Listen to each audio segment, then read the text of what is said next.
What is up, blockchain gang? This is the Daniel DRACO show, where if I had a nickel for every subscriber that didn't get notified about my videos, I would have almost 10,000 nickels. Which isn't a lot, but it's weird that it happened 10,000 times though. Please make sure to pack that inverted Liberty bong, hit it, and pass that shit. Because today, we're going over some of the most terrifying Taoist tactics in MIR4 PvP. So y'all need to hide your kids, hide your wife, and hide your husband, cause we healing everybody out here. Or don't you know? That's the sound of the men working on the chain. Gang. That's the sound of the men working on the chain. Gang. And you even said, ooh, ah. Now, combat in most games is usually a combination of reaction and anticipation that reward both fast reflexes and in-game knowledge. In MIR4 PvP, power differential aside, we are rewarded much more for correctly anticipating our opponent's next move rather than reacting to it. This usually gives the attacker a large advantage over the defender, and I will explain why. When we talk about reaction, I mean that you either see something on the screen or hear something that triggers your immediate response in order to dodge, immune, or counterattack the appropriate way. When you anticipate your opponent's next move, you are inputting the commands at the appropriate time regardless of any audio or visual cues because you already expected it. To do this, we must take into account something called the global ability windup. I'll attempt to crudely illustrate this. Let's say an opponent starts to attack you. They press their first ability, but it is not instantaneous. First, their computer has to send the input command to the server. The time it takes is dependent on their ping at that given moment. The server then sends out the information to your PC based on your ping that plays an ability animation and sound effect for about a quarter of a second, which is the global ability windup. Even if you're using an ability that grants total immunity, you can still be killed or interrupted during this time, causing the ability to fail,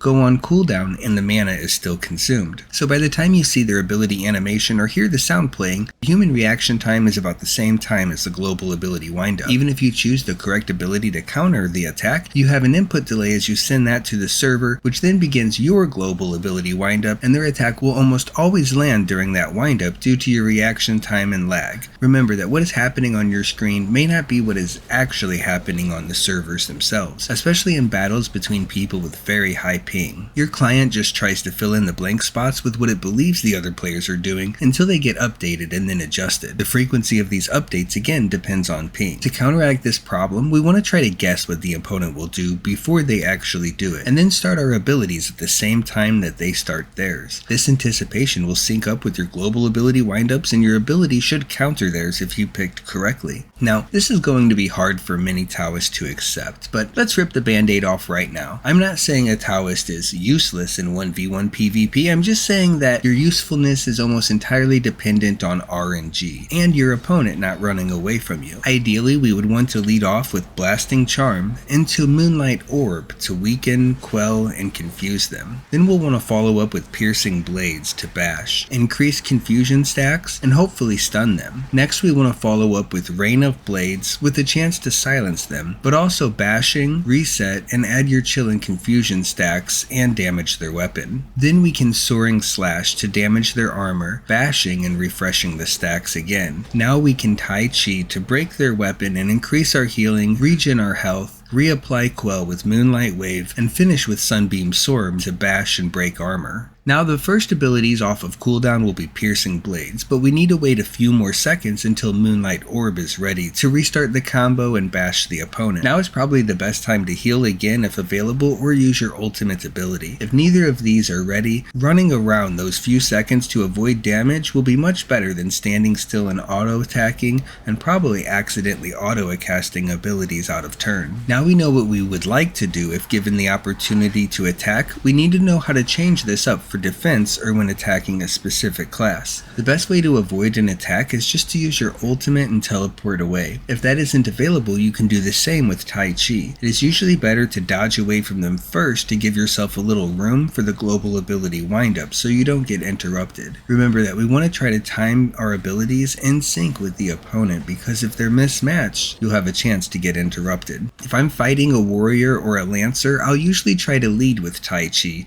anticipating that they'll start the battle with a knockdown. You have to use it sooner with a Lancer than with the Warrior, as the Lancers have a larger gap close and faster knockdowns. Remember that if you are out of range of the enemy, you can cast the ability without running up to them by holding a directional key while pressing the ability to manually aim it. The increased invasion will make it much harder for them to debilitate you with your next attacks, greatly reducing their damage output. If a warrior is cycling through their defensive buffs correctly with Berserker, Riposte, and Unbreakable Stance, they will most likely be unkillable. If you can time your Moonlight Orb correctly as they cast Unbreakable Stance and rip it, you should have an opening for the kill. Their Berserk, Gale Slash, Void Slash is a very deadly combo because it triggers a bash on an ability that has no business bashing, due to hitting 3 times with a very high base damage value. Even if you get out of the range of the Void Slash, they can always pull you back in or Barbaric Charge you for almost the same amount of damage. So the only way to avoid this is to use your Expulsion Circle directly after they Berserk to drop the debilitations. If you try to remove their offensive buffs, it will not be available when you need it to remove their defenses. Lancers also want to keep you on your back, like most men, but they're much better at killing you over time instead of having to burst you. This is because their ability to heal from absorption and increase the duration of your cooldowns, so you will want to save your Expulsion Circle for when they use Sweeping Storm to cause darkness. Many Lancers will want to use Crushing Blow early because it will greatly decrease their skill cooldowns, so this is the best time to go in with your combo and attempt to remove this buff. Sometimes it's better to lead off with Moonlight Wave since it has such a short cooldown and bait out their Wind Wall, which greatly reduces their damage for 6 seconds. Then go into your real combo and it should be ready in time to cast again. When they get low, you can sometimes dodge out of the range of their absorption so they can't heal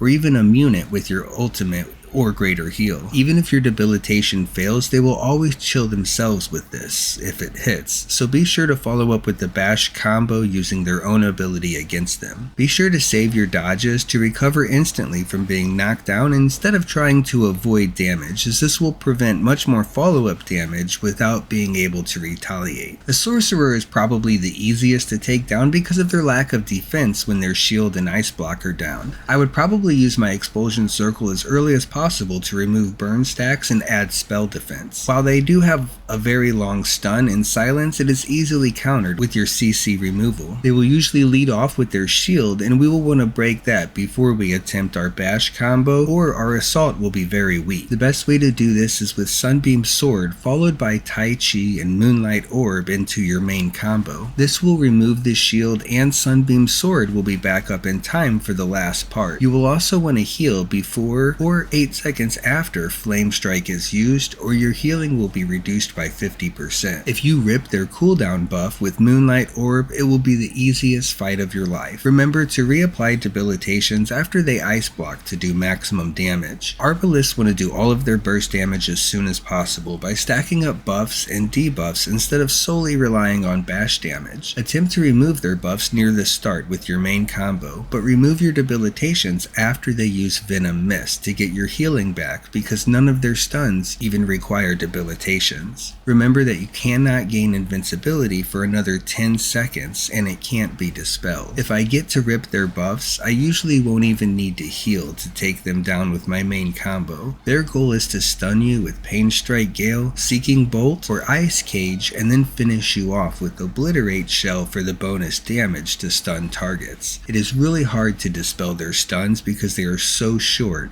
except for the Seeking Bolt. The main stats for a Taoist PvP build should be crit, evasion, skill cooldown reduction, healing amount increase, spell attack, evasion, skill damage, bash damage, all damage, and PvP damage. I don't build defensively except evasion because in large-scale PvP, if the enemy is close enough to hit me, I'm probably already dead. I'm hoping to get lucky and their first attack that causes a debilitation will be evaded. By forcing all defensive stats on evasion, I'm much harder to hit with Tai Chi than a typical player, causing enemies to greatly overestimate their damage output. Defense, health, and damage reduction will only help you while you are healthy, but evading attacks reduces all damage to 0 and will frequently break up combos, further reducing bash damage and CC more than any other modifiers. The point is that evasion helps you even if you only have 1 hit point left. while the other defenses would be useless. A player who is equal in strength will never have enough accuracy if their buffs are removed to kill me because there isn't enough ways to add accuracy to your build while focusing on other types of damage. Power for power, I will take evasion over any other stat in the game. Crit isn't for the damage, but due to the requirement to crit that is in your kit in order to stun and damage armor, which then leads to breaking armor. Adding all broken armor and weapon debuffs together, you are lowering their power by about 1200 points of combat stats. That might not sound like much, but it is the equivalent of lowering their power by about 5 levels. By having the Soul Harvest Reaper and Lucky Cat Luckster epic pets, you can gain 6% cooldown reduction. You can gain another 12% from the character and time limited codices for a total of 18%. There's a few more in there, but they're a bit harder to obtain. That is like having 18% more damage and 18% more heals, and is a basic requirement for any battle-ready Taoist. You can gain an additional 5% from the Firehawk Gold King legendary pet. I won't spend much time talking about mana, but you need to have at least enough to cast your ultimate and 1.5 to 2 rotations of abilities. In most battles you will not be able to cast all of your abilities multiple times, but you do need to cast some of them 3 times to make up for it. If you run out of mana before you can do that, you are not going to be killing anything. If you can cast your abilities non-stop more than 3 times, you probably have too much mana and are wasting that power. Keep in mind that you will need to increase your mana pool as you decrease your spell cooldowns so that your power isn't bottlenecked. Healing amount is critical if you want to survive, as well as timing your heals around Tai Chi's boost and knockdown resistance as needed. For example, if I have low health, I'm going to use heal to beat the knockdown, and if I have high health, I'm going to remove the debilitations instead,